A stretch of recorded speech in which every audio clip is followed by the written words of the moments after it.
Amo yung kakabsat kinigayem na panak nagbisita iti mulami nga mais ijay.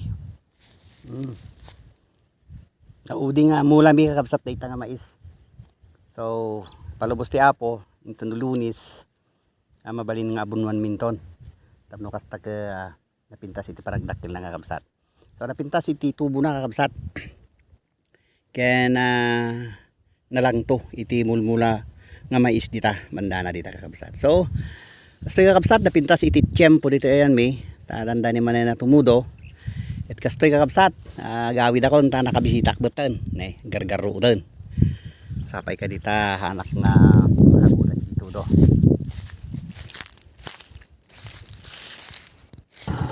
Grabe iti presko na kakabsat iti nga to iti torturod. Kita nyo kakabsat kinigayam iti dalan dito ayan may iti